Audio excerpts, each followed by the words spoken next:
Hi everyone, this is Lincoln. Today is 25th of December 2022, Sunday. Now 7:40. This time I want to talk about 셀트리온에 대해서 말씀드리도록 하겠습니다. 금요일 날은 뭐 전체적인 시장이 좀 되게 안 좋았는데요. 셀트리온도 좀 많이 떨어졌습니다. 셀트리온이 4.42%, 셀트리온 헬스케어 3.46%, 그나마 셀트리온 제약은 0.28% 떨어져서 그나마 좀 제일 좋은 모습을 보였고, 좀 좋은 소식은 있었습니다. 그 램시마 SC가 FDA 허가 신청을 완료했다는 그런 소식이 있었습니다. 그 FDA가 오히려 뭐라 그랬죠? 이 권고를 했다고 그래요. 글로벌 3상을 해서 새롭게 신청을 하면 좋겠다. 그래서 궤양성 대장염 438명, 그 다음에 이게 크론병 343명에서 글로벌 임상 3상 실험을 했고 54주 동안 이제 관찰을 했고 굉장히 유의미한 그 약효의 유효성과 안정성을 확보했다고 합니다. 그래서 요게 이제 시장이 미국에서만 28.5천억 정도 되는 시장이라고 그래요. 요 램시마 SC가 쓸 수 있는 거가.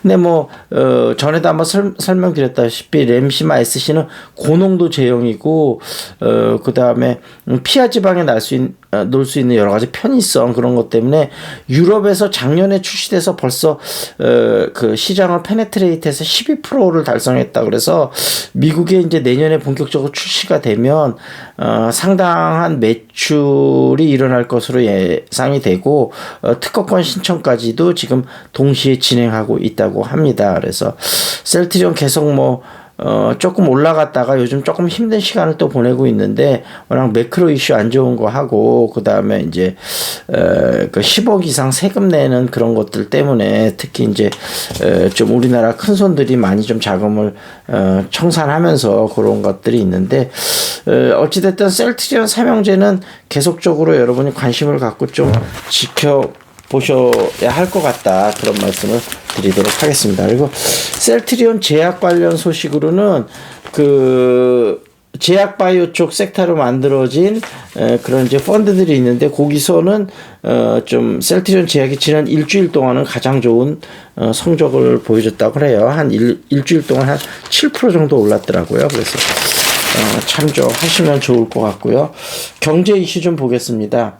마이너스 통장금리도 7%로 치솟아 영털족 됐습니다. 영혼까지 탈탈 털린 영끌족이다. 내년 자동차 보험 2% 이상 내린다. 모든 나라가 서로 헤어질 결심, 시장 급변 사태 대응을 해야 된다. 최태원 상위 회장 송영 강담회. 아프리카 남미 등 개척하자. 반도체 골 깊지만 오래 안 갈 것이다. 쌍용차 사명 KG 모빌리티로 바꾼다. 곽재선 회장 차 로고도 KG로 바뀐다. 지역농업 5% 이상 특판 사전에 중앙에 승인받아야 한다. 11월 생산자 물가 석 달 만에 내렸다. 반도체 업계 13년 만에 한파다. 그런 얘기 나고요. 다주택자 주택임대사업자의 귀한 내년 이후 집값 하락세 진정에 도움이 될 것이다. 글로벌 500의 16곳뿐 삼성도 16강 탈락했다. 포천 세계 500대 기업 한국 성적표. 중국은 136개로 3년째 1위 지켰다. 한국 매출액 다 합쳐도 전체 2.6%다. 우주하고 헬스 등 신사업은 전무하다. 포천 글로벌 500대 기업 1위가 월마트가 이제 1위로 올라섰네요. 2위가 아마존, 3위가 중국 전력만, 4위가 중국 석유공사, 5위가 신호팩, 6위가 사우디 아람코, 7위가 애플, 8위가 폴스바겐, 그 다음에 18위가 삼성전자, 현대자동차가 92위, SK가 117위, LG전자가 187위, 포스코가 188위 이렇게 됐네요. 이 정도 하고, 그 다음에 이제 우리가 테슬라 얘기를 계속 좀 하고 있잖아요. 그래서 이제 앨런 머스크하고 그 다음에 그 얘기를 하고 있는데, 그 얘기 드리기 전에 이제 그 얘기를 한번 드려보겠습니다. 앨런 머스크가 좀 전기차에서 두각을 나타내기 시작하게 된 게, 전기차가 기존에는 이제 주행거리가 워낙 안 나와서 상용화해야 되는데 굉장히 어려움을 겪었었거든요. 그래서 그리고 이제 배터리 값도 굉장히 많이 나가고요.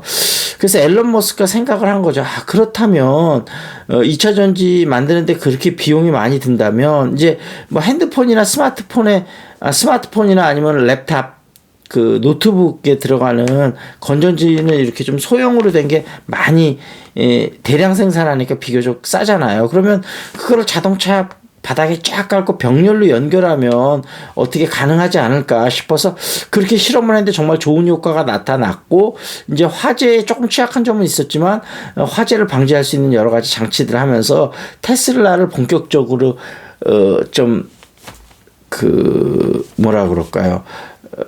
다른 차하고 좀 차별화되기 시작하는데, 우리가 여기서 앨런 머스크의 어떤 번뜩이는 남과 다른 좀 천재성을 볼 수 있는 게, 다른 사람들은 야 이렇게만 생각을 했던 거죠. 배터리가 뭔가 기억이 이제 주행거리가 안 나오니까 배터리 성능이 향상이 돼야만 이게 상용화될 수 있다. 전부 이렇게 생각을 할 때 앨런 머스크는 오히려 이런 생각을 한 거죠. 그러면 시간이 너무 오래 걸리니까 지금 현재 있는 배터리만으로 어떻게 그게 해결할 수 있는 방법은 없을까? 역으로 그렇게 현실의 제한을 먼저 인정을 해버리고 거기서 해결책을 나가는 방식으로 해갖고 어떤 문제를 해결해 나갔거든요. 그래서 요즘 기업들에서 가장 필요한 능력인 problem solving ability, 그런 능력을 이제 독창적으로 발휘했던 인물인 거죠. 그렇게 해서 어쨌든 테슬라라는 회사를 알다시피 앨런 머스크는 그 무슨 회사였죠? 하여튼 그 결제 시스템 만드는 그 회사를 통해서 여러 회사들이 공동으로 뛰어난 인물들이 그 회사를 했었는데, 어찌됐든 그걸로 큰 돈을 벌어갖고 우주항공산업하고 전기자동차 쪽으로 승부를 걸었던 거죠. 그게 이제 멋지게 성공해서 중간에 여러 가지 위기도 있었습니다만 여기까지 오게 됐는데, 그 위기에 대해서는 또 한번 다시 말씀을 드리도록 하겠습니다. 어찌됐든 앨런 머스크가 하드웨어하고 소프트웨어를 융합시키는 멋진 기업으로 갈 수 있을지 없을지 그 도전을 우리가 한번 지켜보시도록 하죠. 자, 여기서 마무리 짓겠습니다. That's it. This is Lincoln. See you next time.